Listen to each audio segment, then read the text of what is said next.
Bikin nangis, istri curiga temukan lipstik di tas kerja suami. Saat rahasianya terbongkar, ia pun menangis. Ternyata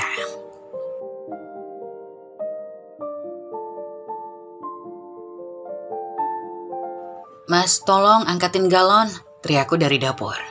Tidak ada sahutan dari suamiku. Ku coba panggil dia sekali lagi, tapi tetap tak ada sahutan. Aku menghentikan kegiatanku yang sedang memasak. Aku menduga Mas Rehan sudah ketiduran.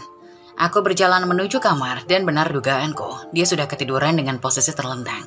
Kakinya menggantung dan masih memakai baju kerja.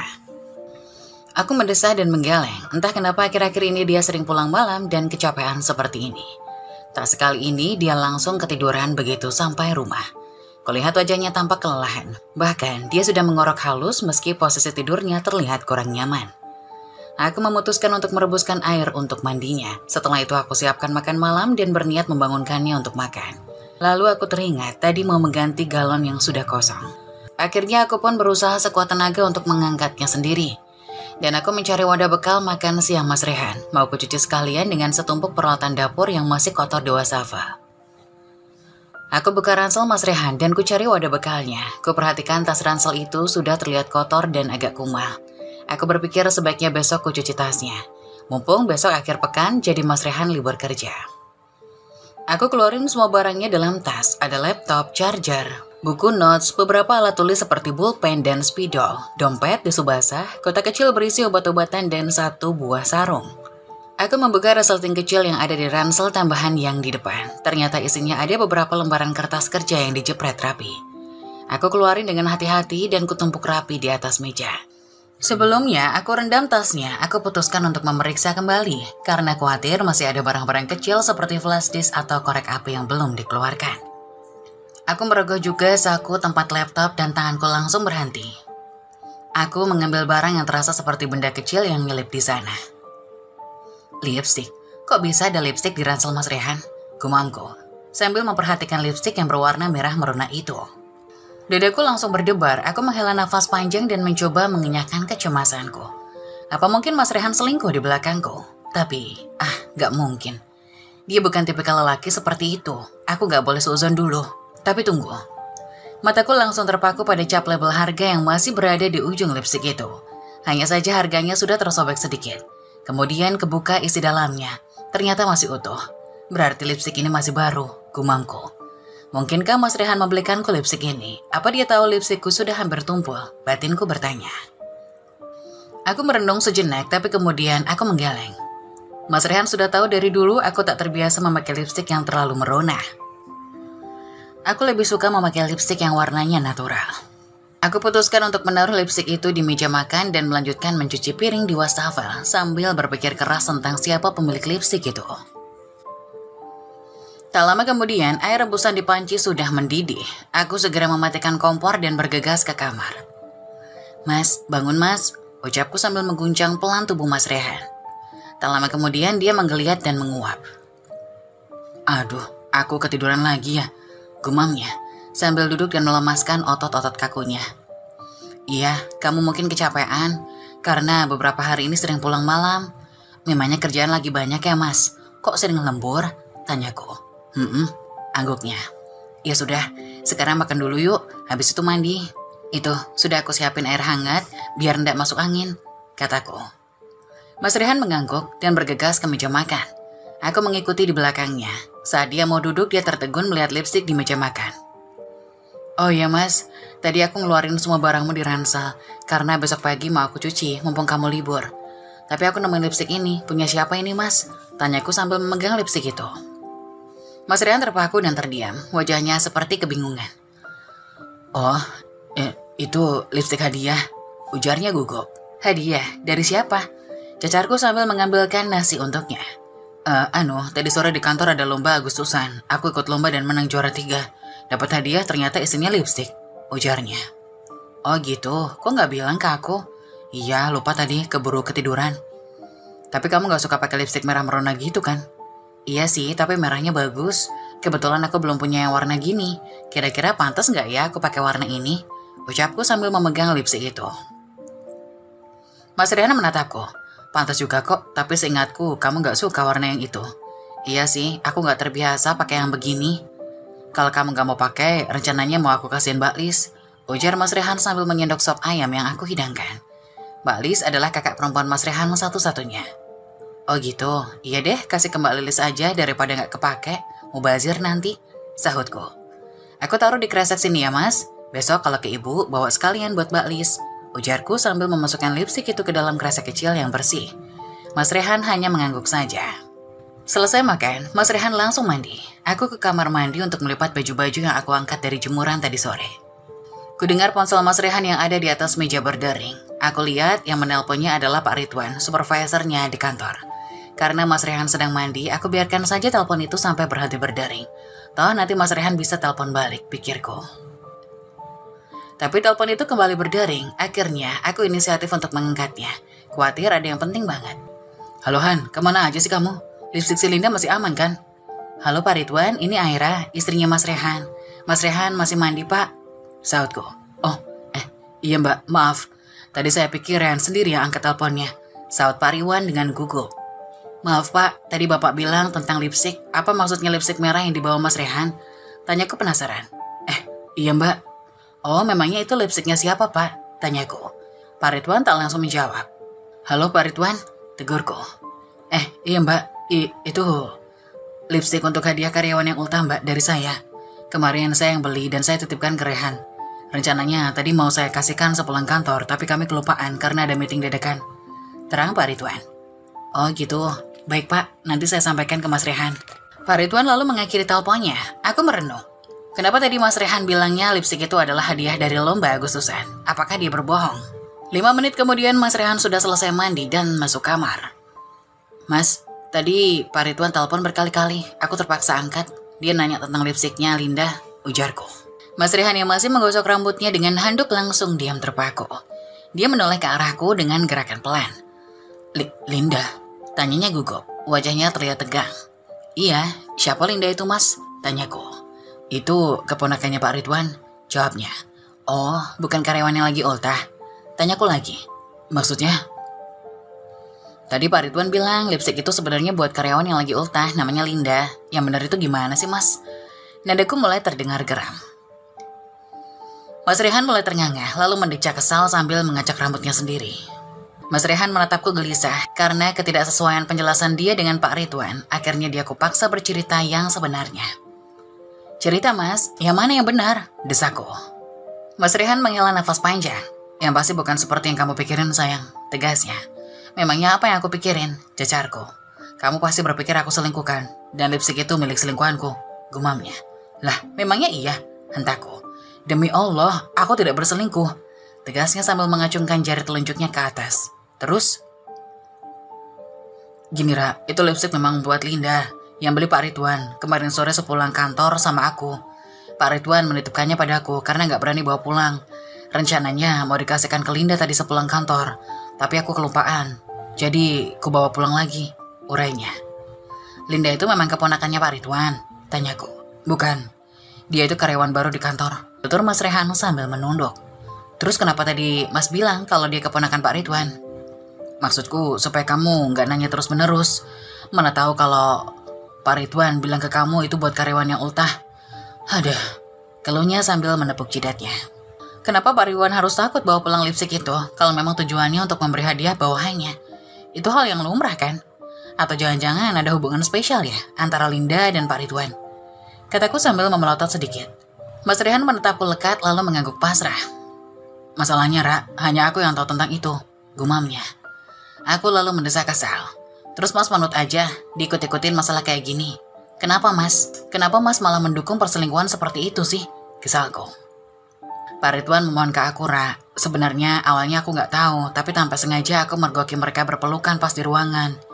Sejak saat itu Pak Ridwan memintaku merahasiakan masalah ini. Kok bisa sih Pak Ridwan tega sama istrinya kayak gitu?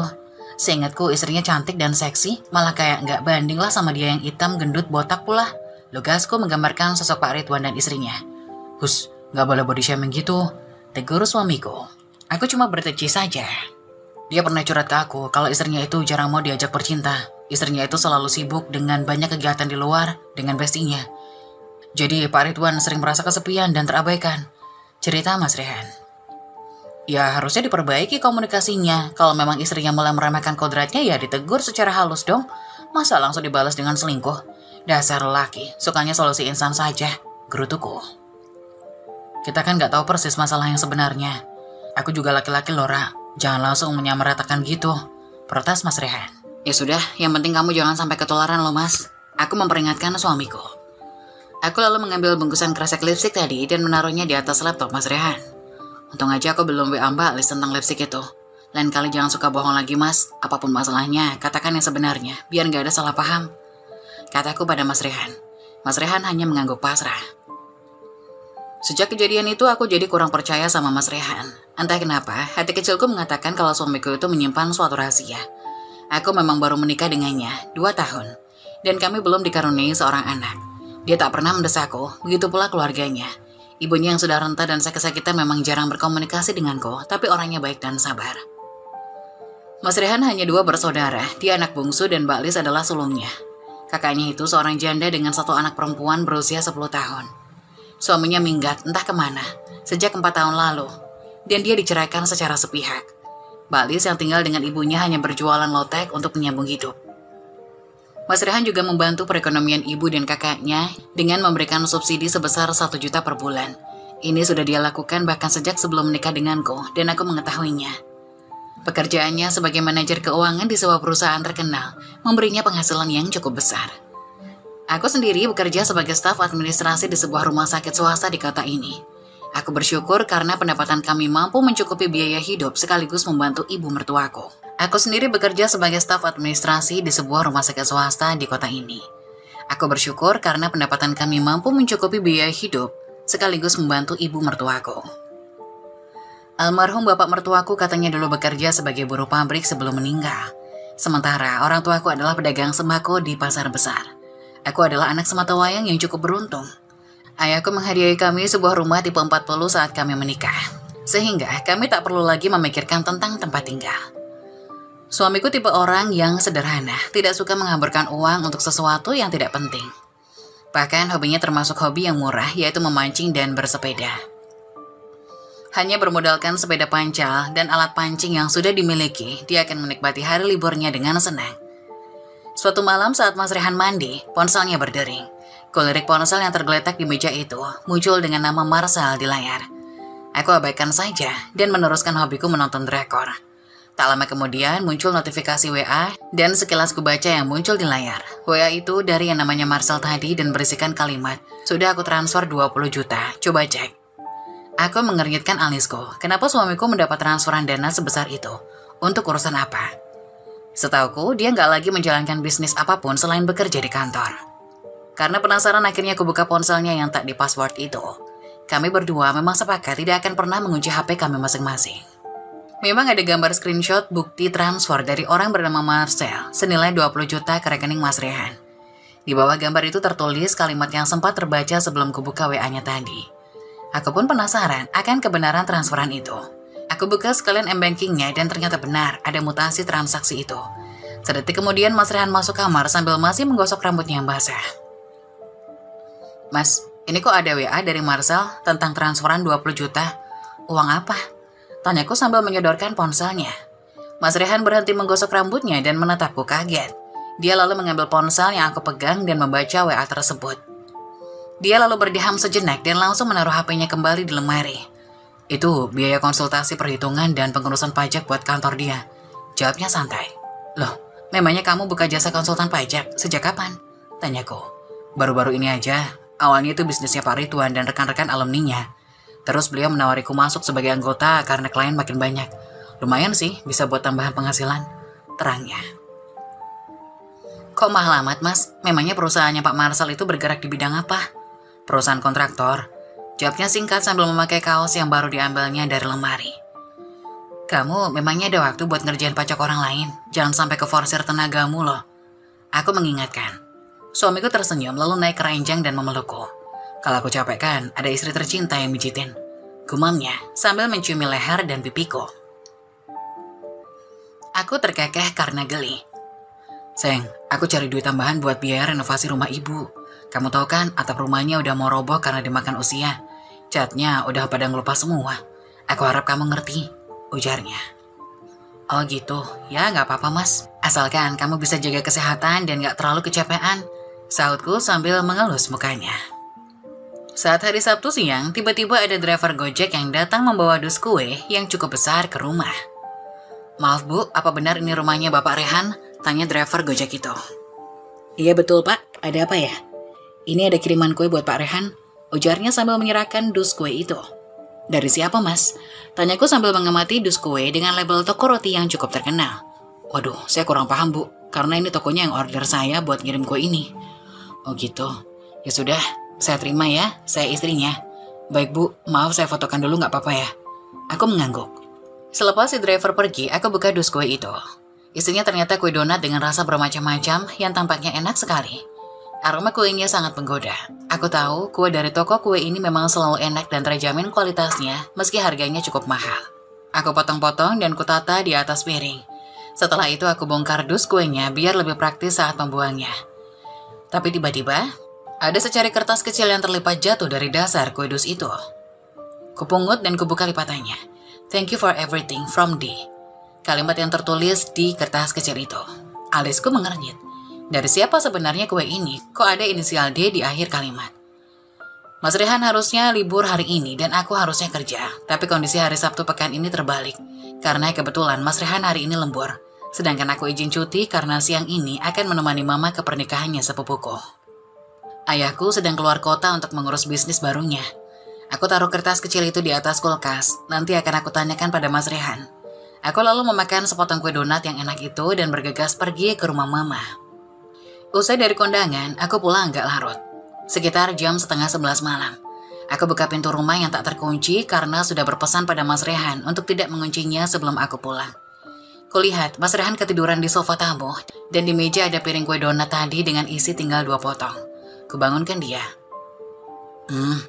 Kenapa ketiduran di sini mas? Ini kuenya juga nggak dimasukin ke kulkas, bisa dikeroyok semut nanti. Amalku lirih saat dia sudah membuka matanya. Maaf Ai. Aku kecapean sampai ketiduran, kuenya enak banget. Aku habis banyak tadi, kamu beli di mana itu? Tanyanya. Aku nggak beli, tadi ada kiriman yang diantar sama Gojek katanya kue itu buat kamu. Tapi nggak tahu siapa pengirimnya. Jawabnya sambil membawa piring kue itu ke belakang. Buat aku, dari siapa? Nih, cuma ada kertas yang diselipin di bawah dusnya tadi. Aku serahkan kertas kecil tadi. Mas Rehan membacanya dengan heran. Hayo dari mana ini? Itu ada inisialnya, Dek. Siapa kira-kira mas? Penggemarmu ya? Godaku. Dia tampak berpikir keras sambil menggumamkan huruf D beberapa kali.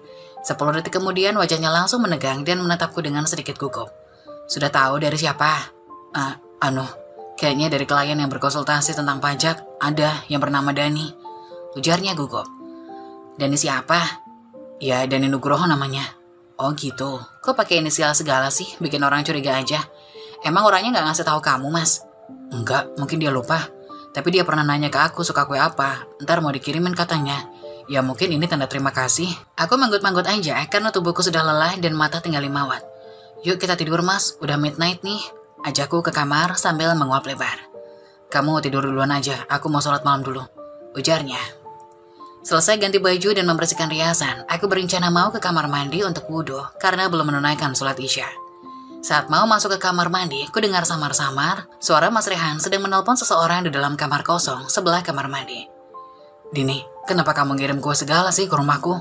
Tadi aku lembur dan yang terima kuemu itu istriku. Pakai ada not segala inisial namamu pula. Kalau dia sampai tahu bisa kacau dunia persilatan kita. Ojeknya dengan suara lirih tapi penuh penekanan. Dan aku bisa mendengarnya dengan jelas. Aku tertegun mendengar pembicaraan suamiku dengan lawan bicaranya di telepon. Dini, jadi inisial D tadi itu Dini, bukan Dani. Aku membatin. Dadaku berdetak kencang karena pikiran macam-macam sudah memenuhi otak ini. Kenapa dia harus bohong padaku? Dan apa maksud dunia persilatan yang diucapkan tadi?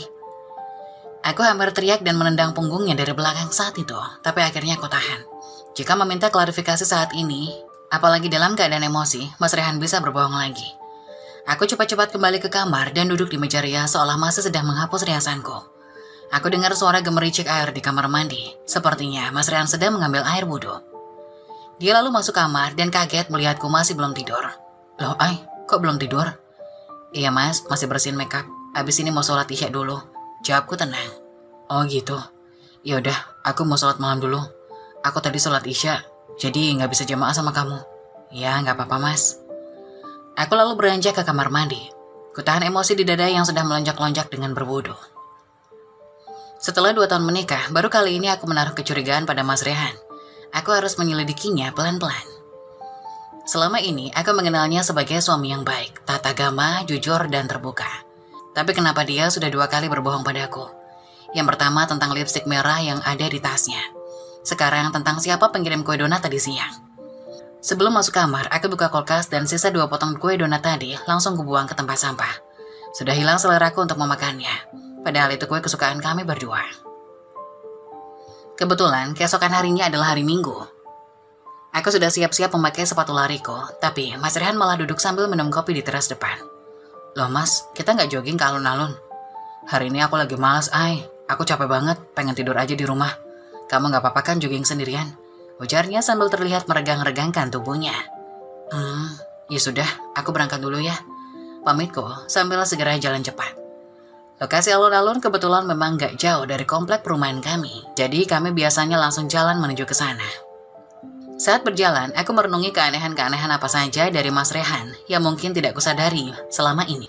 Aku dan Mas Rehan memang memiliki karakter yang cukup berbeda. Tapi selama ini kami merasa saling melengkapi dan langsung cocok saja saat kami diperkenalkan oleh sepupuku sekitar 3 tahun yang lalu. Kami tidak melewati masa pacaran, hanya perkenalan dan pertemuan 2 kali. Lalu Mas Rehan menyampaikan niatnya untuk ta'aruf denganku. Aku cukup kaget saat itu, karena belum siap menikah setelah putus dari pacarku sebelumnya. Waktu itu, aku baru bangkit dari keterpurukan, karena patah hati dikhianati mantan pacarku sebelumnya. Tapi Mas Rehan bilang jika dia tak ingin berpacaran, karena dia memang dari keluarga santri yang cukup alim. Sepupuku yang merupakan teman SMA-nya meyakinkan aku dan orang tuaku jika Mas Rehan itu orang yang baik dan dari keluarga baik-baik. Meski secara ekonomi orang tuanya jauh di bawah keluargaku. Sebelum menyetujui niatan Mas Rehan untuk meminangku, Bapak memintanya untuk datang dan mengobrol berdua. Setelah pertemuan itu, Bapakku langsung setuju dan bilang jika Mas Rehan adalah jodoh yang tepat untukku. Aku akhirnya setuju karena aku cukup tertarik dengan paras manis dan caranya berkomunikasi. Dia lelaki yang cukup cerdas tapi santun dan mampu mengimbangiku yang agak berisik. Barulah setelah menikah, aku mulai jatuh cinta padanya. Kami seperti sepasang kekasih yang baru menjalin cinta, tapi menjalaninya dengan tenang karena telah halal. Bahkan menurut pengakuan kakaknya, Mas Rehan gak pernah mengenal yang namanya pacaran. Menyukai lawan jenis saja takut, dan baru merasakan jatuh cinta itu padaku. Ketika sampai di alun-alun, aku menghampiri Mbak Lis yang biasa berjualan es teh jumbo di deretan para penjual kaki lima.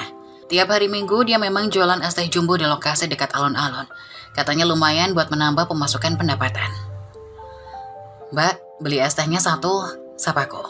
Loh, sendirian ay, mana Rehan? Tanyanya sambil mengedarkan pandangan. Mas Rehan katanya lagi capek semua badannya, jadi malas mau jogging. Jawabku.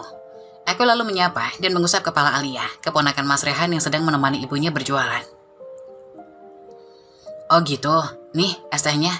Dia memberikan es teh jumbo rasa leci kesukaanku. Ibu gimana kabarnya? Maaf, minggu kemarin cuma bisa nengok sebentar, ucapku. Gak apa-apa, ibu sehat kok, cuma ngeluh lututnya aja kayak biasanya. Sebaiknya aku daftarin fisioterapi lagi aja ya mbak. Susu kalsiumnya masih diminum kan? Diminum kok, tiap pagi dan sore. Aku yang buatin. Kalau masalah fisioterapi, kamu bilang ibu dulu.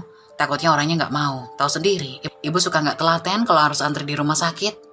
Iya mbak, ntar sore insya Allah aku sama Mas Rehan tak ke rumah ibu. Masalah fisioterapi mah gampang. Ntar aku atur supaya gak perlu antri. Rugi dong punya mantu kerja di RS kalau gak bisa ngatur itu. Gelaku. Balis pun ikut tertawa. Oh iya mbak, Mas Rehan sudah panggil tukang belum buat renov rumah ibu? Tanyaku. Balis yang lagi kipas-kipas langsung terpaku dan mengernyit. Renov? Iya, Mas Rehan bilang berencana mau renov rumah ibu karena udah hampir roboh plafonnya. Terutama di ruang tamu sama kamarnya mbak. Memangnya Mas Rehan belum bilang sama mbak? Tanyaku. Balis tampak berpikir keras. Tapi Ra, dananya dari mana? Tanyanya balik. Mas Rehan kan dapat job tambahan mbak, buka jasa konsultasi keuangan dan pajak. Katanya hasilnya buat renov rumah ibu. Aku sih setuju aja, karena khawatir juga dengan kondisi rumah ibu.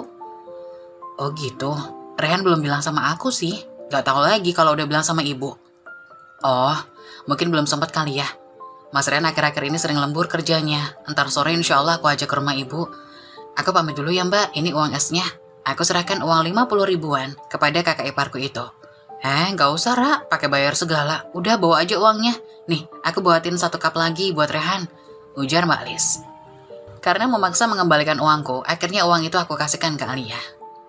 Buat keponakanku yang cantik aja deh, buat beli kuota internet ya sayang, ujarku sambil mengelus keponakan Mas Rehan yang masih berusia 10 tahun. Makasih ya Onti, semoga rezeki Onti tambah banyak, ucap Alia senang. Aku pun mengangguk dan segera pamit pulang. Sesampainya di rumah, aku lihat meja tamu penuh dengan kertas kerja Mas Rehan dan laptopnya menyala, tapi orangnya tak nampak. Mas, kamu di mana? Panggilku. Di kamar mandi sayang, lagi pup, sahutnya. Oh alah, katanya kamu capek pengen istirahat, kok malah lembur kerja sih? Protesku sambil membuka kulkas untuk mengambil air dingin. Kerjaan pajak layan, jawabnya. Aku terdiam, berarti suamiku memang lagi disibukkan dengan kerja sampingannya. Aku lalu menyeduh sereal dan makan roti tawar untuk mengejal perut sebelum makan nasi. Setelah itu aku berkebun sebentar sebelum mandi. Mas Rehan yang telah keluar dari kamar mandi langsung melanjutkan kerjaannya. Tapi saat dia membuka HP, wajahnya tampak serius sambil mengetik sesuatu di HP-nya. Kamu tadi ketemu Mbak Lis? Tanyanya. Iya, aku kan selalu beli AC-nya kalau di alun-alun. Kamu cerita kalau aku berniat merenov rumah ibu? Iya, tapi katanya kamu belum bilang sama ibu sama Mbak Lis. Ya, karena aku belum bisa ngurusinya dalam waktu dekat ini. Masih sibuk sama kerjaan sampinganku. Kenapa kamu keburu bilang sama Mbak Lis sih? Ujarnya setengah kesal. Aku langsung mematikan keran air di halaman dan masuk ke rumah tamu. Ya maaf, aku pikir kamu udah bilang dan uangnya udah ada. Nanti sore kita ke rumah ibu ya dan klarifikasi kalau renovnya mungkin belum bisa cepat. Saranku. Aku gak bisa, habis ini mau ketemuan sama klien sampai sore. Ntar malam atau besok-besok aja deh ke rumah ibu. Timpalnya dengan muka gelisah. Dia lalu membereskan berkas-berkasnya dan menutup laptopnya. Aku mau mandi dulu, ujarnya buru-buru. Aku mendesak kesal, padahal aku sudah terlanjur janji ke Mbak Lis kalau akan kesana sore ini. Apa aku berangkat sendiri aja ya? Tiba-tiba ponsel Mas Rehan berdering saat dia mandi. Aku hiraukan saja dan melanjutkan menyiram tanaman. Setelah selesai, aku berencana masak untuk makan siang. Tapi pandanganku langsung menoleh ke HP Mas Rehan yang ditaruh di atas meja tamu. Ada notif WA dari Mbak Lis. Aku penasaran, jadi aku buka WA itu.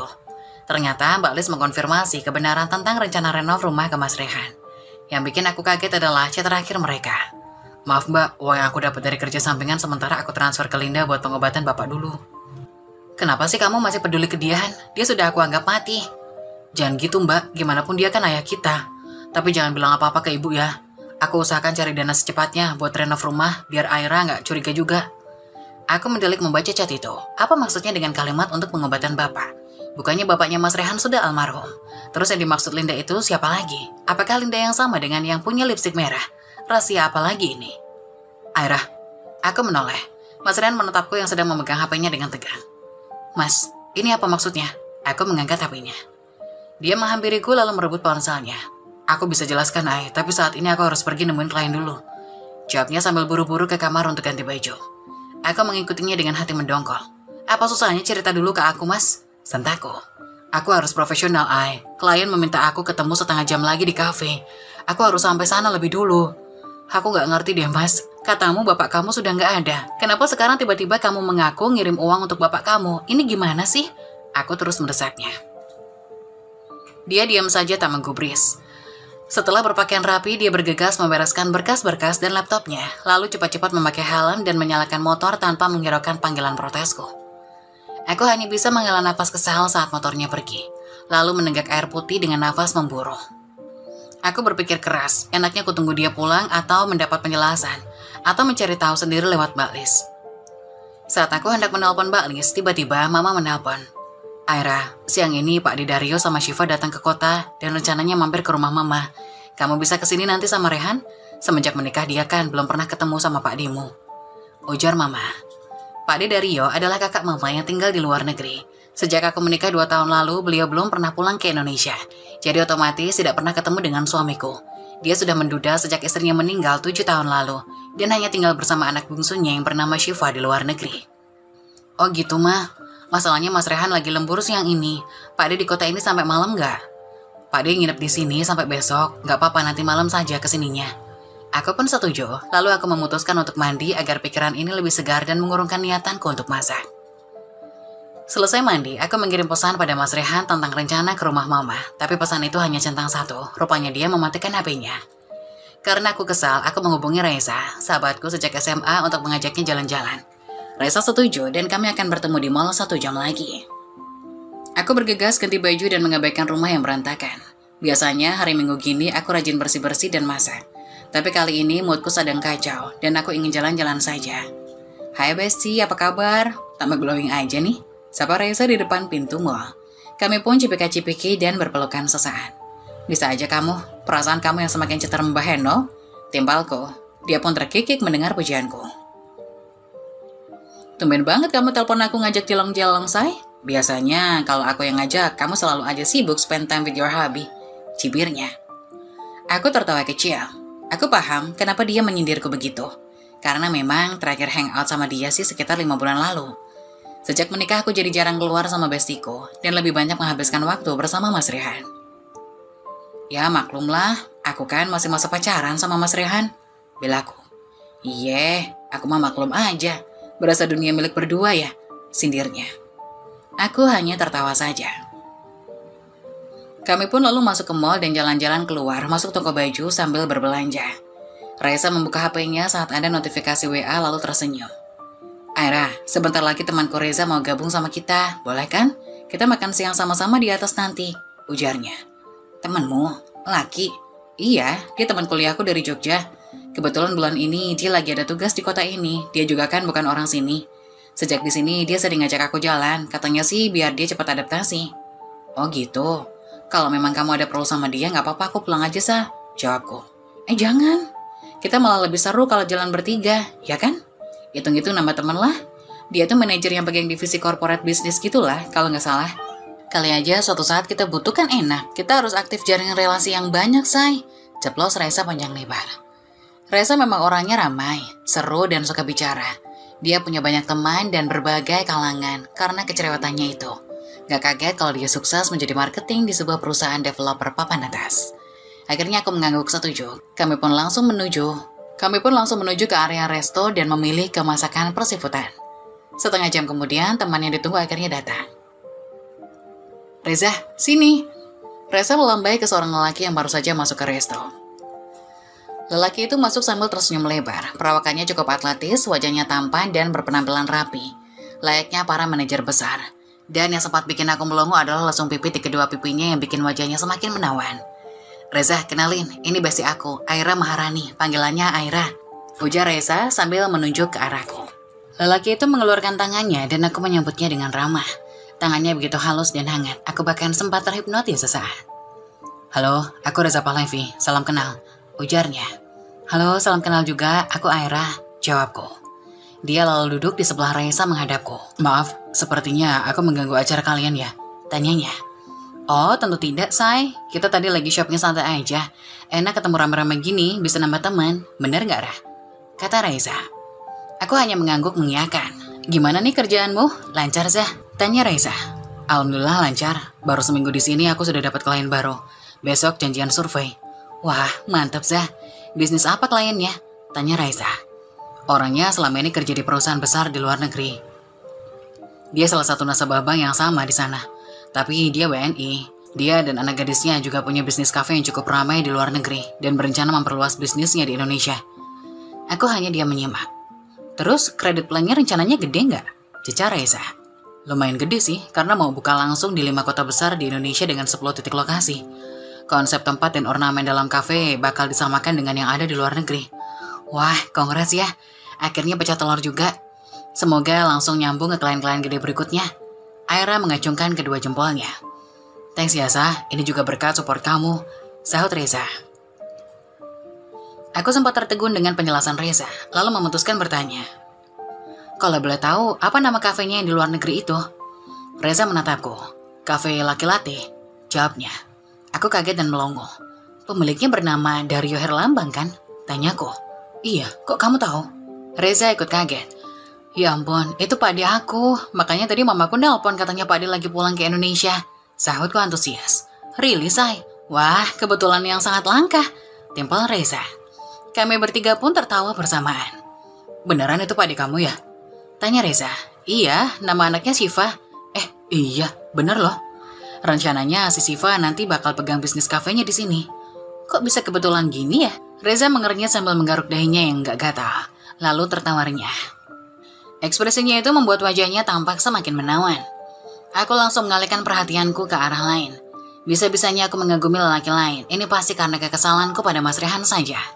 Biasanya, juga masih bertatap muka dengan lelaki seganteng opa-opa Korea pun, aku mah cuek saja. Jadi, kamu baru mau ketemu Pak de Dario dan Mbak Syifa besok ya?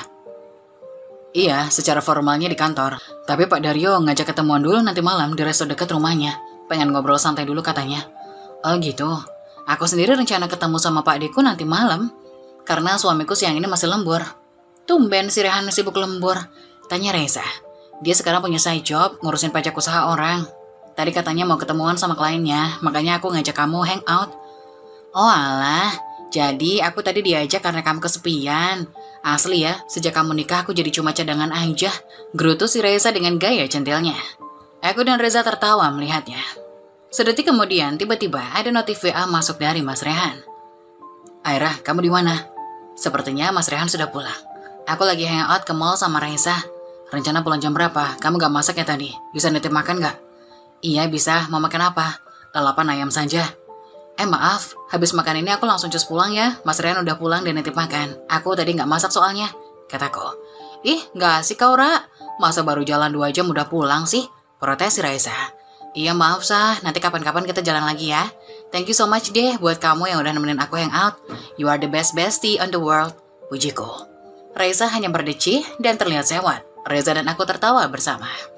Gak lama kemudian, akhirnya aku pulang dan mampir ke warung lalapan lebih dulu untuk beliin Mas Rehan makan. Assalamualaikum, salamku saat membuka pintu. Tak ada sahutan. Setelah aku masuk kamar, baru kulihat ternyata Mas Rehan tertidur pulas dengan laptop yang masih menyala dan buklet buku yang terbuka.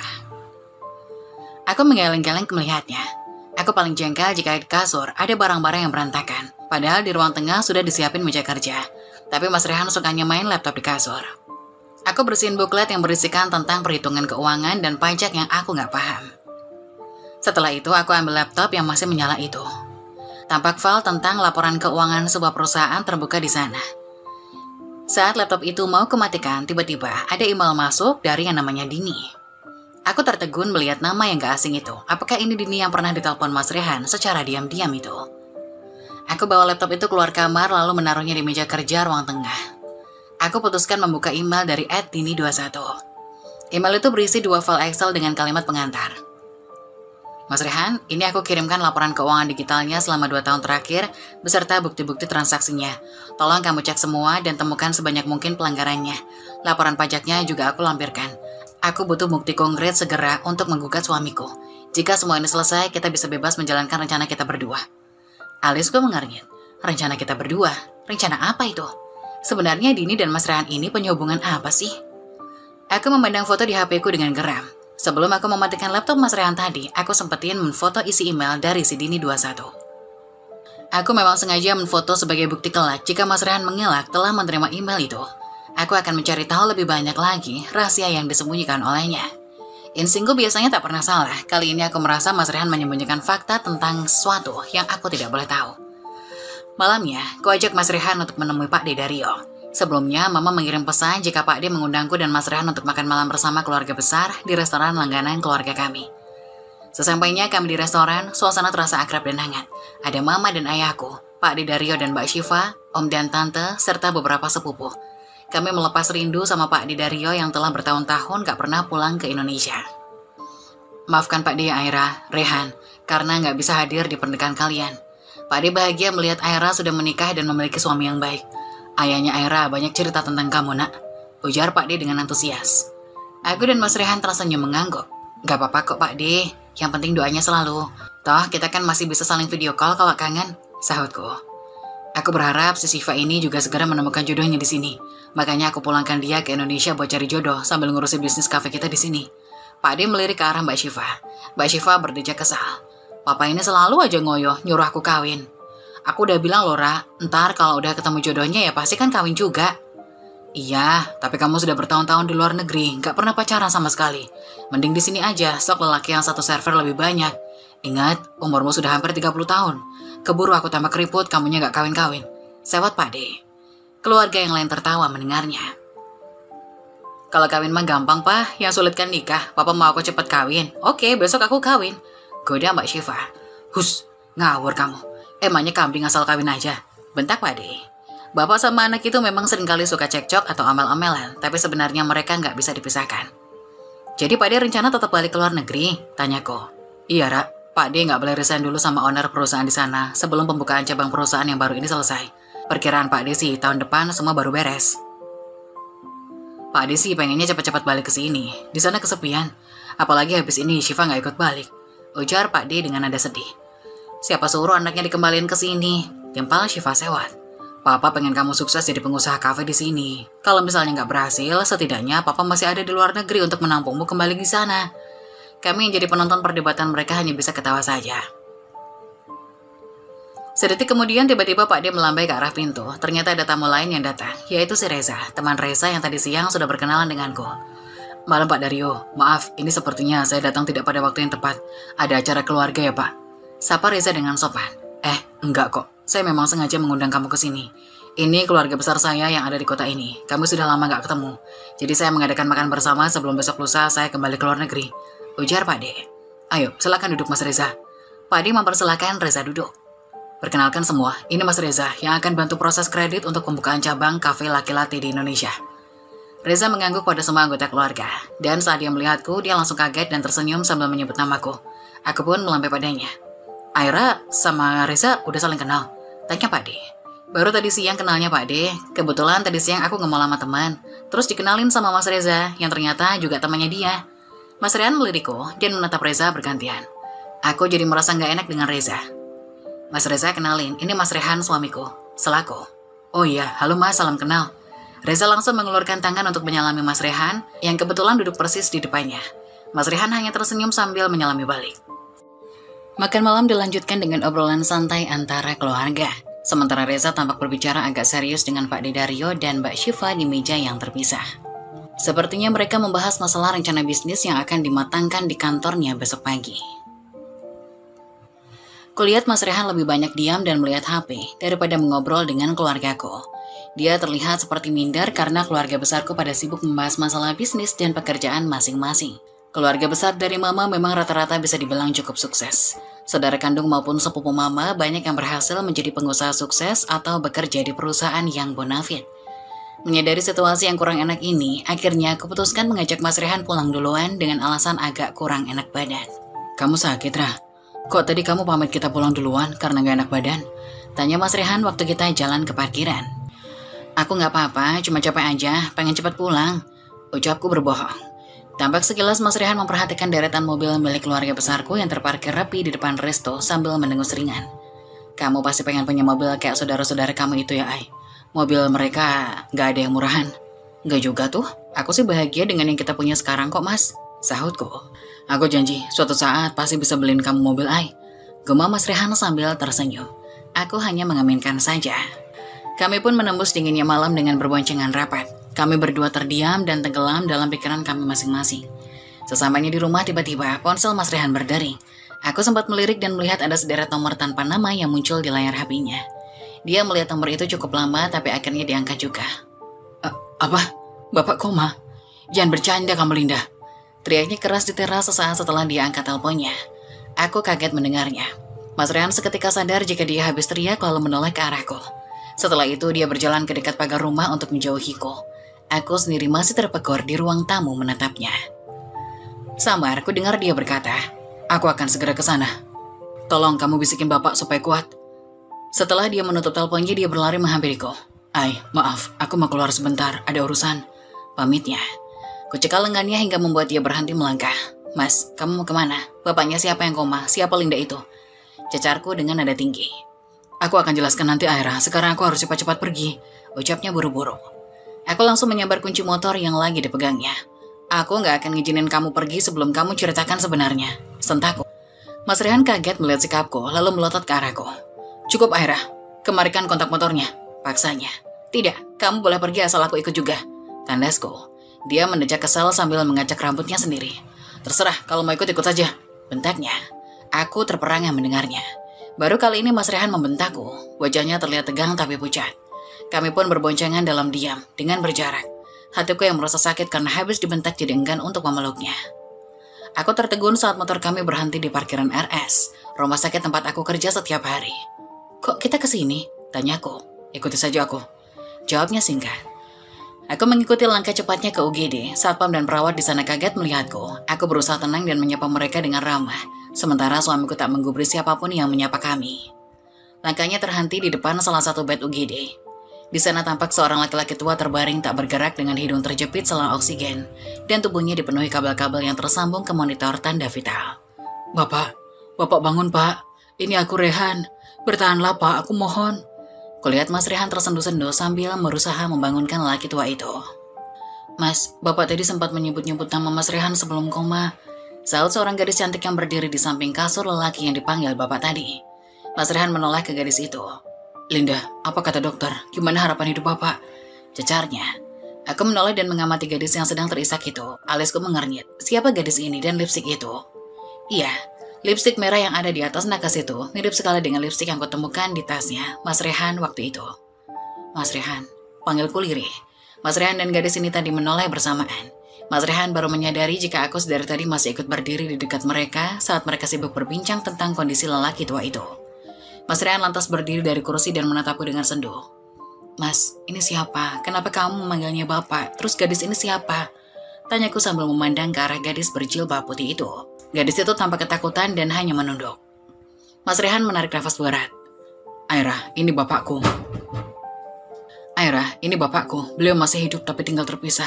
Dan ini Linda, adik tiriku. Jawabnya lirih. Aku terperanjat dan terpaku sejenak. Sebentar, ini bapak kandung Mas Rehan? Mas Rehan mengangguk. Aku akan ceritakan semuanya padamu sebentar lagi. Sekarang aku mau tanya dulu kondisi bapak ke dokter.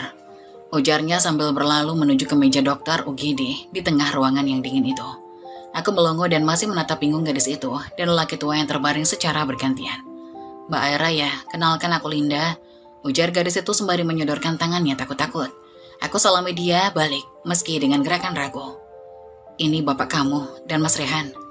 Tadi Mas Rehan bilang kamu adik tirinya. Apakah kalian saudara beda ibu? Linda mengangguk pelan. Aku pun mendengus ringan.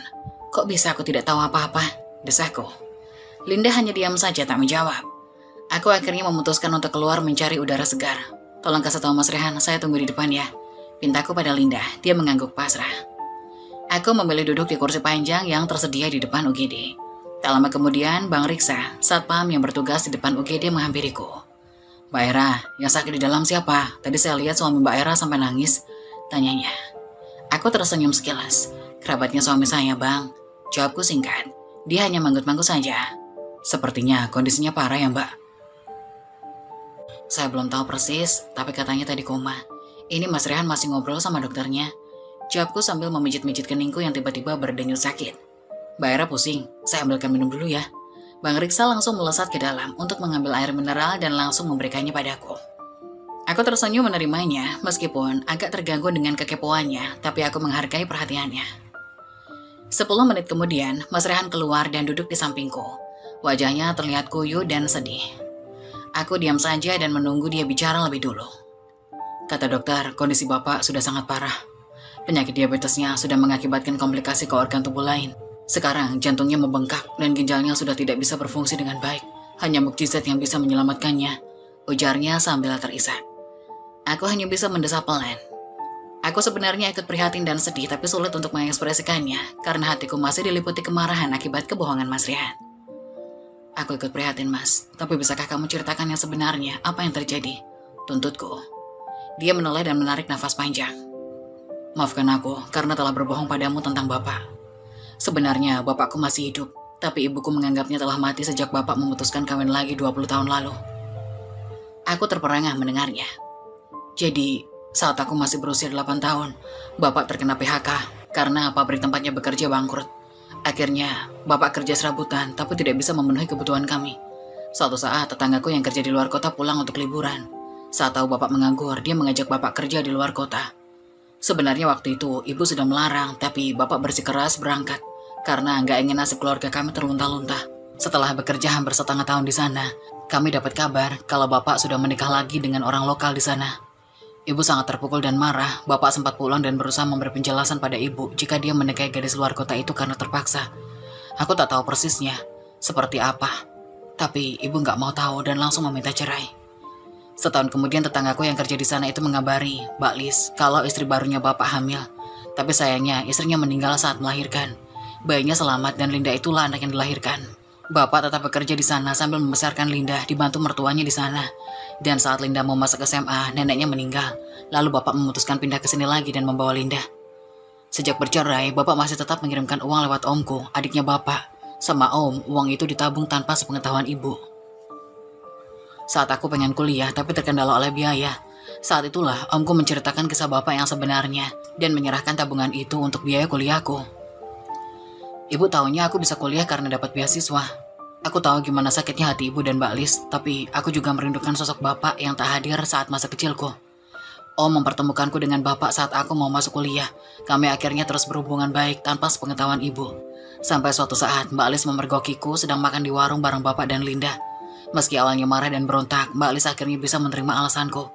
Tapi dia masih tidak bisa memaafkan bapak dan menerima keberadaan Linda karena menghormati keputusan ibuku. Sebentar, aku menyela.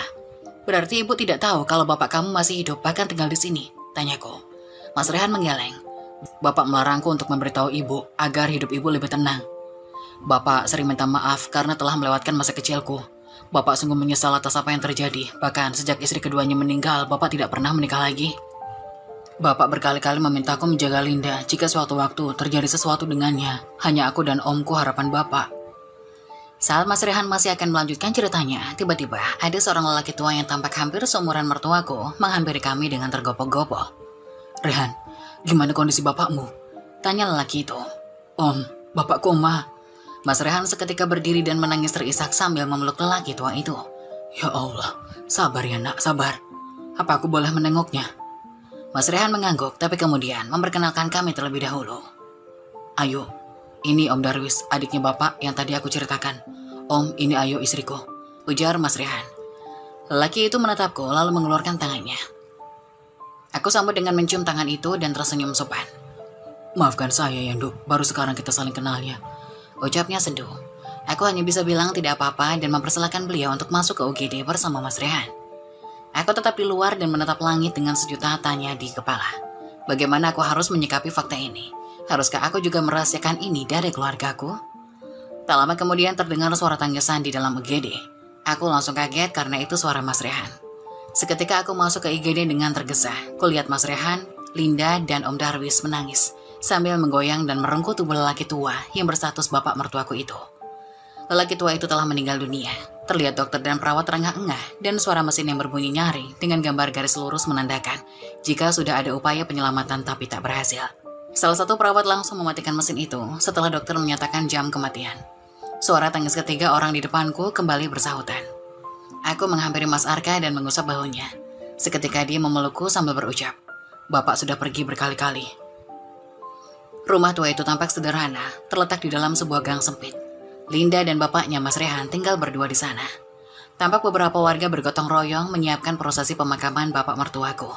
Sepertinya beliau adalah orang baik karena orang yang datang membantu maupun yang layak cukup banyak. Sejak malam kematian bapak mertua sampai keesokan harinya, kami berdua menginap di rumah itu. Pemakaman rencananya dilakukan keesokan paginya sekitar jam 7. Saat bapak mertuaku dikafani, tiba-tiba terlihat Mbak Lilis datang dengan langkah lunglai dan wajah sembab bekas menangis. Mbak Lilis, sapaku sambil memapahnya. Mas Rehan yang ikut mengkafani langsung menghampiri dan mereka saling berpelukan. Tolong maafin bapak, Mbak, biar lapang jalannya. Bujuk Mas Rehan sambil menuntun kakaknya untuk melihat bapaknya sebelum kain kafan ditutup. Kakak iparku itu langsung bersimpuh sambil meraung seketika setelah melihat jasad bapaknya. Entah tangisan sedih atau marah, terdengar sangat menyayat hati. Aku akhirnya menuntunnya duduk di ruang tengah agar pemakaman bisa segera dilakukan. Minum dulu, Mbak. Linda menyodorkan satu gelas aqua ke Mbak Lilis. Kakak iparku itu menyipitkan matanya menatap Linda. Kamu Linda? Tanyanya. Gadis itu hanya mengangguk dengan ekspresi sedikit ketakutan. Aku mengusap-usap lengan Mbak Lili sambil memberi kode agar menenangkan diri dulu tanpa harus bertanya apapun ke Linda agar tidak menjadi perhatian orang-orang. Selesai pemakaman, kami dan keluarga besar bapak mertuaku duduk bersama di ruang tamu sambil menerima para pelayat yang datang. Tiba-tiba seorang pelayat wanita menghampiri Mas Rehan dan Linda. "Maya," ucap Mas Rehan sambil menyelaminya. Kemudian, Linda langsung memeluk wanita itu dan menangis sesenggukan.